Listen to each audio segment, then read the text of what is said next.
Allez, bonjour à tous et bienvenue. On est parti sur une nouvelle foncière, IndyTrade. On va analyser cette action, qui est encore une fois une action suédoise et partie plutôt Serial, donc Computers. Le but étant, c'est un, de vous la présenter, deux, elle arrive sur des niveaux techniques qui me semblent intéressants, et on verra par la suite donc une analyse plutôt quantitative, notamment pour la partie membre premium. Encore une fois, l'ensemble de ces slides, seront déposés, je dis bien, gratuitement sur Patreon. Donc pour ceux qui souhaitent encore une fois nous rejoindre, on a un peu plus de 20 membres maintenant, n'hésitez pas à cliquer en bas de la description, donc Bourse en 3, et vous avez également un bon nombre de fichiers d'analyse, et encore une fois, la plupart des documents sont gratuits avec de nombreuses playlists, tout est, encore une fois bien rangé proprement. Premièrement, InnoTrade, c'est un leader suédois dans la distribution de produits industriels spécialisés et composants techniques opérant à travers un réseau mondial d'entreprises de niche. On parle bien d'entreprises de niche, c'est ce qui revient souvent sur la partie donc Share Acquisitions. Fondation 1978, on a plus de 200 entreprises. Évidemment que les entreprises, c'est plutôt des petites entités.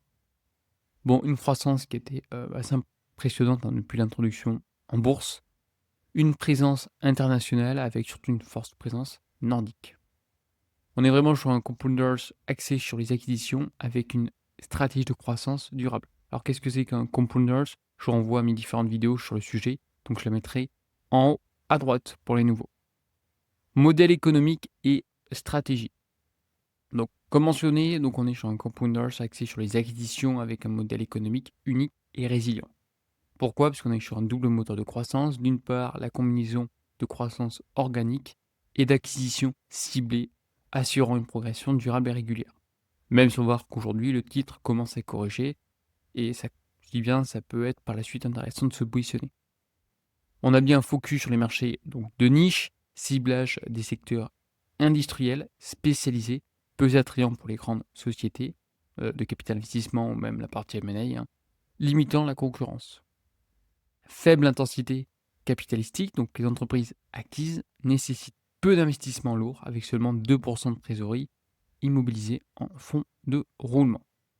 Résilience, donc c'est du B2B, modèle d'affaires axé sur les produits et services critiques assurant une forte génération de flux de trésorerie à travers les cycles économiques. Donc cette société a bien une double croissance via les acquisitions, et via la croissance organique. Les multiples d'acquisition, on paye ça en général entre 5 à 7 fois les bidas. On a un ROCE sur 10 ans qui est de 24, ce qui est assez important. Taux de réinvestissement 71 et conversion de trésorerie 72. Alors, les différents segments de marché, juste pour montrer, donc ça c'est l'image de Quarter, j'aime bien. Quarter, n'hésitez pas à aller voir ce site, une application gratuite sur téléphone, Quarter. C'est pour avoir tous les résultats des sociétés. Donc c'est vraiment pas mal du tout, ça vous évite à chaque fois de vous connecter sur le site. Donc moi j'aime bien. Là, ça vous montre en tout cas l'ensemble des entreprises que possède InduTrade sur différents segments. Donc, on a différents segments l'industrie, l'ingénierie, le life science, technologie, infrastructure. Enfin bref, on en a énormément pour vous constater. Donc, on verra le pourcentage une fois dans le rapport, éventuellement annuel ou trimestriel. Concernant les performances financières donc historiques, voilà, regardez juste la taille. En 2005, c'était à peu près 3,8. Aujourd'hui, on est quasiment à 32. Donc, c'est quand même assez conséquent. Le chiffre d'affaires vraiment se développe fortement. On a une croissance des ventes avec un taux de croissance annualisé de 12% depuis l'introduction en bourse. Donc, en 2005, des marges qui sont passées de 9 à 20. Bon, et elle a fait du 4300%. Voilà, donc c'est quand même non négligeable. Donc, il y a vraiment de très belles sociétés nordiques. Encore une fois, il faut rentrer au bon moment, ne pas acheter trop cher. Les points clés de la performance historique, donc on est sur un passage, je vous l'ai mentionné, en termes de chiffre d'affaires, qui est quand même assez impressionnant en 19 ans. Un EBITDA pareil, partie donc taux de croissance, on a vu annualisé de l'EPS, l'EPS c'est earning per share, de 15%, et on a un ROCE moyen de 24, qui est quand même vraiment assez important, notamment pour des sociétés européennes. Concernant les résultats de 2024 et des données récentes, donc on a un chiffre d'affaires en progression, on a vu le quarter 2025 n'a pas été fantastique, en toute honnêteté. On pourra en parler plus tard, mais là, je préfère avoir un aperçu global sur la situation. Et après, on rentrera dans les détails si cette société vous intéresse. Donc, on a bien un chiffre d'affaires qui augmente, les bidas réciproquement et le CA pour les acquisitions. Ça va avec. Donc, fait marquant en 2024, on a vraiment des performances financières qui sont solides, on a une croissance qui est durable, on a des marges qui sont élevées, On a 16 acquisitions et on a un renforcement de la plateforme stratégique et de développement. Analyse de la rentabilité des marges, hein. Les marges, sont quand même assez intéressantes. C'est pas non plus, des marges comme on a sur certaines sociétés, comme, je sais pas moi, en Suède, Evolution AB par exemple, mais on a quand même des marges EBITDA d'environ plus de 10, donc ça c'est un très bon point. On a un ROCE, on a vu, qui est quand même assez important. 21 au plus bon, on était à 24, donc on est bien à plus de 20 en termes de ROCE. On a des marges stables, concernant l'EBITDA environ, donc 14,6 sur les 5 dernières années, ROCE plus de 20 et conversion de trésorerie 72. Donc ça, c'est très bien. Le taux de réinvestissement moyen de 71% sur 10 ans. Les marges, bon, elles s'améliorent, hein, ce qu'on peut constater 2019, 2020, 2021, 2022. La 23, 24 sont en train de corriger, donc attention, il faut suivre ce point-là. Mais ça reste quand même de très belles marges. Faible intensité capitalistique et besoin limité de fonds de roulement, ça on l'a vu. Et une discipline financière avec toujours un ratio donc net, ratio d'endettement net to EBITDA, enfin un ratio net debt to EBITDA inférieur toujours à 2,5. Ça change des foncières comme Unibail ou Unité A9. Voilà, ça vous donne un ordre de grandeur. Et encore une fois, chaque société a ses petites particularités. Stratégie d'acquisition et de croissance. La stratégie de croissance de InduTrade repose sur des acquisitions ciblées d'entreprises de niche industrielle et technologiques, bien gérées et qui partagent ses valeurs. Donc évidemment, les piliers de la stratégie, on a un sourcing donc en interne via le réseau d'entrepreneurs et le côté relationnel, c'est partie du jeu, hein, pour développer les pépites, hein. Expansion internationale, 62% des acquisitions hors pays nordiques en 2024. Intégration culturelle avec l'alignement des valeurs avant le prix. Financement interne, donc acquisition financée par le flux de trésorerie généré, d'où le faible endettement de la structure. Et le ticket moyen, donc on a 250 millions de SEC, hein, c'est les courantes suédoises par acquisition, donc ça reste des petites structures. 16 acquisitions donc en 2024, principalement hors pays nordiques, et seulement 38 sur les pays nordiques. Donc voilà, c'est une entreprise qui commence maintenant à se développer un petit peu plus en Europe, en Allemagne par exemple, en UK. Voilà, ça se développe progressivement. Les points clés d'investissement. Donc il y a plusieurs avantages, hein, sur cette entité, sur cette entreprise, on va les voir, et également quelques petits inconvénients. Donc pourquoi investir? Encore une fois, mes propos ne sont en aucun cas des conseils en investissement.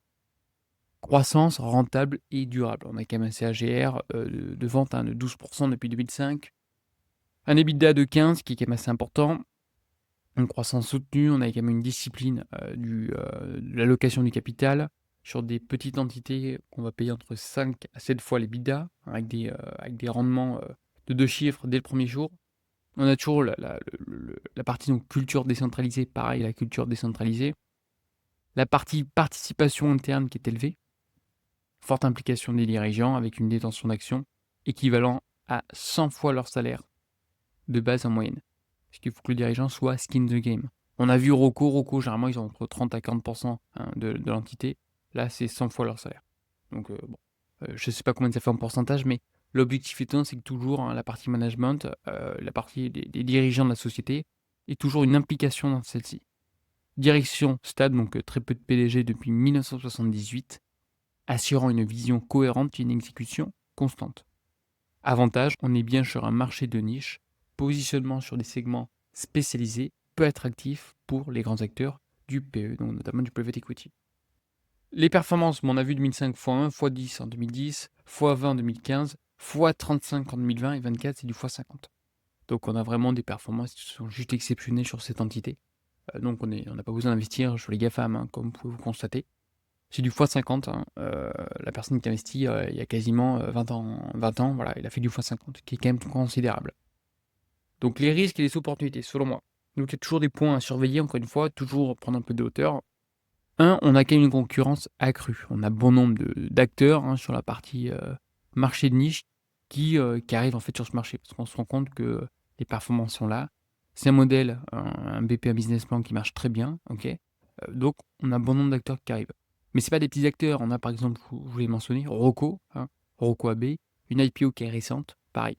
On a par exemple Rocco AB, je mettrai la vidéo en haut à droite, qui est un acteur qui vient aujourd'hui, l'IPO est récente, hein, elle date de cette année. Bon, mais c'est pas n'importe qui gère cette structure. Ce sont des anciens de chez Lifco, c'est une super entreprise. Lifco qui est cartonné pareil, qui a fait du x50 et plus, je pense, qui arrive sur le marché et qui a une stratégie, voilà, opportuniste et qui se développe fortement. Une petite structure est beaucoup plus agile que même Industrade.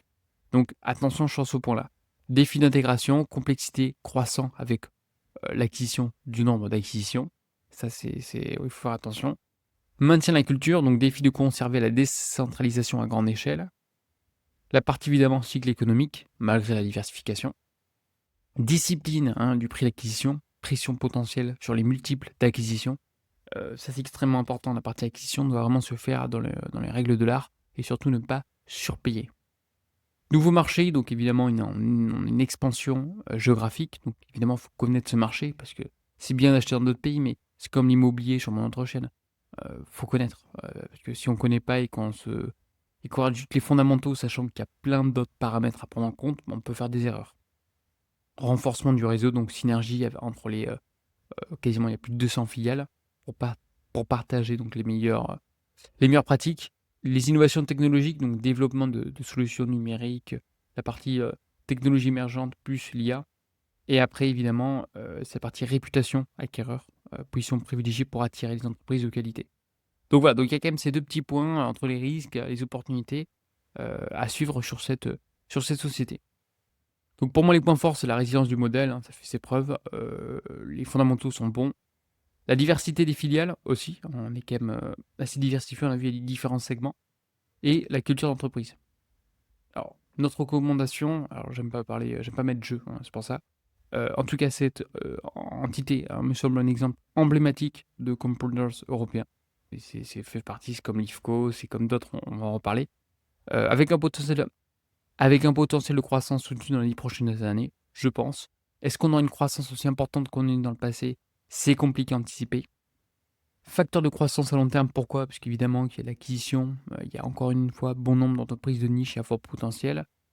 Expansion géographique et sectorielle, tout à fait, c'est en train de se développer donc hors pays nordiques. Maintien d'une forte discipline d'allocation de capital et toujours la partie culture décentralisée qui va favoriser justement l'innovation locale. Encore une fois, pour ceux qui souhaitaient un petit peu plus, on va passer maintenant. Alors maintenant, on va passer sur l'analyse plutôt fondamentale, encore une fois, que je mettrai sur Patreon, donc n'hésitez pas à rejoindre. Pour ce qui est de YouTube, la vidéo touche à sa fin, donc n'hésitez pas à liker, n'hésitez pas à vous abonner, n'hésitez pas à marquer tout simplement un petit commentaire.